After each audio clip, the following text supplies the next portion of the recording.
Life Code changes. Good morning. Thanks, Terry.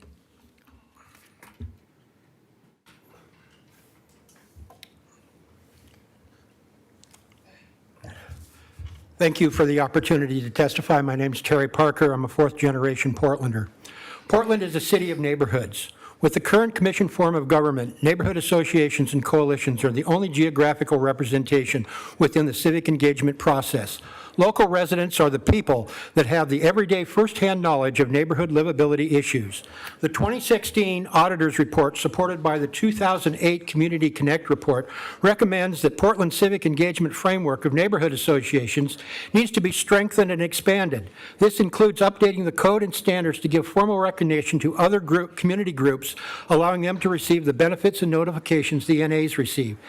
City Council Resolution 37373 was the vehicle to create a committee to implement those recommendations. The hand-picked Code Change Committee was deficient of both notification to and representation for Portland's nationally renowned 90-plus neighborhood association system. Along with negligible representation for over 53% of Portland households that pay property taxes and live in owner-occupied homes, the committee took a totally opposite direction by removing official NA recognition, the organizational standards, and their functions. Moreover, the proposed new language includes references to colonialism, white supremacy, native sovereignty, economic exploitation, and the striving for self-determination that can all be interpreted as hate language. Such divisive, hostile, and offensive language divides communities rather than bringing them together. Statements in the city's ethics code include citizens have a fair and equal opportunity to express their views to city officials. City officials avoid bias or favoritism and respect cultural differences as part of decision-making. And leadership facilitates, rather than blocks, open discussion.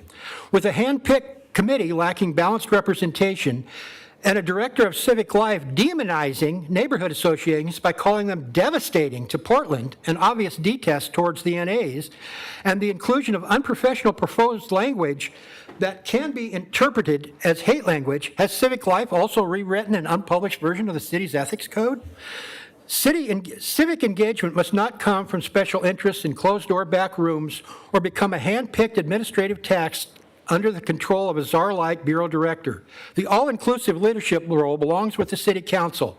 Instead of throwing the neighborhood associations off the recognition train and eliminating their functions and mandated standards, with an increased budget, any community organization that demonstrates non-discriminatory practices, conducts accessible open meetings, and provides transparent minutes should be welcomed aboard and recognized. In closing, the entire code change process was equity deficient. It needs a complete do-over, replacing the fantasized language with transparent code updates that are in detail aligned with the auditor's recommendations. Keep Portland neighborly. Thank you. Next individual, please, Carla. Item 781.